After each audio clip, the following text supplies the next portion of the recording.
Salut tout le monde, salut les monégasques, bienvenue pour un nouveau débrief. Alors aujourd'hui on va parler de la 10e journée de Ligue 1 et la réception de Angers. Alors comme vous le savez tous, je n'ai pas pu débriefer directement après le match, ce qui n'est peut-être pas plus mal vu la colère qui m'habitait. Mais comme j'étais parti du côté de la République tchèque et de Prague, pour voyage de noces, j'ai pas pu débriefer directement, mais j'ai pu voir le match. Et donc ce qu'on va faire aujourd'hui, c'est pas forcément un débrief comme d'habitude, on va pas analyser action par action ou mi-temps par mi-temps ou joueur par joueur. On va plutôt essayer de réfléchir ensemble à essayer de comprendre ce qui s'est passé, pourquoi Monaco s'est pris un stop dans la tronche et pourquoi Monaco n'y arrive plus. Pourquoi c'est le retour de l'abominable Monaco, comme j'ai pu le mettre sur le titre de la vidéo. Pourquoi Monaco avait si bien commencé et se retrouve dans cette situation avec 1 point sur 9 en championnat et cette incapacité de gagner des matchs et de retrouver toute l'énergie, toute la philosophie et toute la folie de ce début de saison qui était merveilleux. Donc, comme vous le savez tous, on s'est pris un stop dans la tronche d'une violence absolue vendredi soir. On a ouvert le bal et on a perdu 1-0 contre Angers chez nous. Donc, il n'y a pas d'excuse, il n'y a pas de... Enfin, il n'y a pas d'excuse, si, visiblement l'entraîneur a présenté ses excuses après cette prestation catastrophique. Mais nous, ce qu'on aimerait en tant que supporters, c'est comprendre pourquoi on en arrive là. Alors je vais essayer de voir un petit peu avec vous le contexte, le contenu et l'attitude surtout de ces joueurs qui n'ont pas réussi à être au rendez-vous dans un match qui était censé être facile et bien au contraire, on sait que Monaco est présent dans les grands rendez-vous et a du mal dans les petits. Mais là, on enchaîne 1 point sur 9, 3 matchs de Ligue 1 sans victoire et on retrouve... c'est pas la crise, on va pas parler de crise maintenant, mais on retrouve la dynamique complètement inverse de ce qu'on avait pu avoir en début de saison. Tout allait bien, on perdait pas, on gagnait des matchs, on battait tout le monde, et là c'est l'inverse qui est en train de se passer, c'est-à-dire qu'on est en train de retomber. Alors on est en train de retomber physiquement, on est en train de retomber tactiquement, on est en train de retomber moralement, parce qu'on a des joueurs qui peut-être commencent à avoir un petit melon qui gonfle, et on se retrouve face à Angers, face à une petite équipe qui vient mettre le bus chez nous, qui va se battre comme ils peuvent, avec leurs armes, et réussir le coup d'éclat de gagner 1-0 face à une équipe de Monaco qui n'aura finalement rien proposé. Parce que moi, ce qui m'inquiète dans le match face à Angers, c'est cette incapacité à proposer quoi que ce soit. Donc on sait que les Monégas sont capables, on sait que nos joueurs ont du talent, mais là, on a vu un match directement, dès le coup d'envoi, avec des joueurs de l'AS Monaco qui n'appliquaient absolument plus du tout ce que l'entraîneur veut, voire voulait. Le pressing haut, l'intensité, cette capacité à courir partout, à aller chercher le ballon, à garder le ballon et à pousser pour retrancher les adversaires dans leur camp. Et là, on a vu des monégasques marcher, jouer à la baballe, attendre que ça tombe du ciel. Donc, incapacité à se créer des occasions, incapacité à faire du pressing haut, incapacité à se trouver, incapacité à détourner un bloc angevin bien en place et bien costaud. Donc, Monaco, petit à petit, en première mi-temps, s'est retrouvé à ne pas trouver les solutions. Pas de solution parce que personne n'était au top, personne n'était à 100%, personne n'avait envie de gagner, personne n'avait envie de jouer presque, et on avait aussi cette petite impression de voir des joueurs qui pensaient que ça allait venir tout seul avec peut-être cette suffisance face à des Angevins qui étaient quand même catastrophiques, puisqu'au classement ils sont tout en bas, qui ne proposent rien, et qu'on va dire clairement, Angers est une équipe nullissime, et Monaco a sûrement cru que ça allait se faire tout seul. Et bien non, la Ligue 1, c'est exactement ce genre de scénario qui se passe souvent, c'est-à-dire les petites équipes qui arrivent à taper les grosses quand les grosses ne sont pas au rendez-vous et quand les grosses ont décidé de ne pas jouer au foot. Donc Monaco ne joue pas au foot contre Angers, Monaco peut expliquer sa défaite dans le derby face à Nice, avec là pour le coup une belle intensité, voire une trop grosse intensité qu'on retrouve avec celle de l'année dernière qui nous pénalisait beaucoup d'un point de vue des cartons jaunes, des cartons rouges, des suspensions, voire des blessures.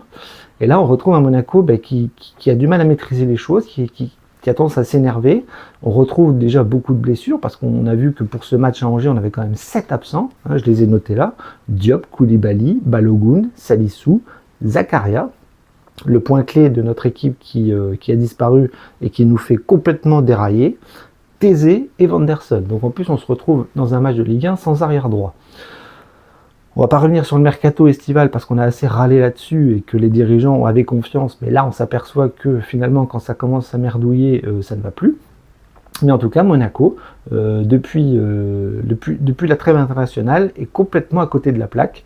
Contre Lille, pas une bonne image du jeu monégasque avec un match nul compliqué, mais explicable. Une défaite face à Nice, explicable. Angers, c'est pas explicable, parce que là, on a vu vraiment des attitudes catastrophiques, une envie de ne pas jouer au foot, une envie de penser que le score allait se faire tout seul, et puis on a vu très très vite que Monaco est tombé sur un mur, hein. On a vu des occasions ratées, des occasions face au but totalement ubuesques, avec un Mbolo qui tire sur le gardien, tire à côté, tire au-dessus, enfin vraiment du performance de la part de notre attaquant complètement clownesque, des défenseurs qui savent pas se placer et qui prennent des contres hallucinants contre des Angevins qui en contre cela jouait facile, un milieu de terrain totalement perdu avec un Zakaria qui n'est pas là, qui n'est plus là parce qu'il est blessé, et quand il est blessé, plus personne n'arrive à tenir la baraque. Camara, il est trop seul, Magassa c'est pas bon, Koulibaly n'est pas là, Golovin qui redescend, finalement c'est compliqué, et là on s'est retrouvé dans une sorte de 4-4-2 contre Angers qui n'a pas marché. À la mi-temps il a voulu changer en faisant rentrer Ben Seguir, en retrouvant un 4-2-3-1 un peu plus stabilisant et stabilisé, qui a fait que la deuxième mi-temps était un peu mieux que la première mi-temps, mais à aucun moment Monaco s'est retrouvé dangereux, avec un Akliouche fatigué, un Ben Seguir qui lui, dans ses déclarations à la presse et aux journalistes, se dit le plus fort du monde, que Monaco est extraordinaire, et là patatras, la grosse boulette de communication qui fait que Monaco est redescendu de 3 étages ce week-end, avec une claque dans la gueule monumentale et un résultat honteux. Honteux. Donc là, Monaco ne va plus bien du tout. Monaco était là pour titiller le PSG en ce début de saison, et très très vite ça a déraillé avec une perte de points à toute vitesse contre Angers, Nice et Angers. Alors en Ligue des Champions, on a carburé, mais on voit bien que c'est compliqué aussi parfois. Contre l'Étoile Rouge de Belgrade, la première mi-temps, rappelez-vous, était compliquée. En deuxième mi-temps, ça s'est débouché assez vite. Mais Monaco ne peut pas se reposer sur ses lauriers, ne peut surtout pas penser qu'elle est plus forte que tout le monde, parce que c'est le meilleur état d'esprit pour se planter. Et on le voit en ce moment, Monaco se plante. Monaco est totalement à la rue d'un point de vue de l'engagement, de la mentalité, de son football, de son rapport tactique, et de cette incapacité à faire ce que demande Adi Hütter dans l'enchaînement des matchs qui, rappelons-le, est long, difficile et permanent. Parce que Monaco joue la Coupe d'Europe en milieu de semaine, le championnat en week-end, et dès qu'il y a une trêve internationale, tous les joueurs de Monaco partent jouer avec leur équipe. Donc Monaco est sûrement fatigué, Monaco est sûrement en grande difficulté sur le plan physique en ce moment, après un début de saison excellent, mais comment se reprendre? Parce que là on va jouer la semaine prochaine Bologne et Strasbourg, et voilà, ça va demander beaucoup d'intensité, beaucoup de force, beaucoup de motivation, avec des absents importants. Et les absents importants, on n'arrive pas à les combler. Balogun, il n'y a plus personne qui marque un but. Ileni Kena, ça va pas. Mbolo, il a du mal. Derrière, Salissou, ça stabilise pas du tout, avec un Singo qui est beaucoup mieux sur le flanc droit que dans l'axe. On est d'accord. Zakaria, lui, c'est le point clé de notre équipe. C'est notre capitaine, notre patron. On a dit qu'au mercato, il manquait quelqu'un pour le remplacer. Et quand je dis quelqu'un, c'est quelqu'un de sa qualité identique, hein, pas un jeune, pas un gamin qui n'arrive pas à tenir la baraque comme Magassa par exemple, ou un Koulibaly qui n'est pas encore revenu, voire un Diop qui n'est pas bon du tout, mais Lamine Camara et Zakaria, c'est trop peu. Dans un milieu défensif, c'est trop peu. Golovin, c'est pas terrible. Donc il nous manque quelqu'un. Parce que quand Zakaria n'est pas là, c'est la merde. Et Camara va être suspendu au prochain match aussi. Donc si Zakaria et Camara sont pas là, il faudra m'expliquer comment on va tenir le milieu de terrain.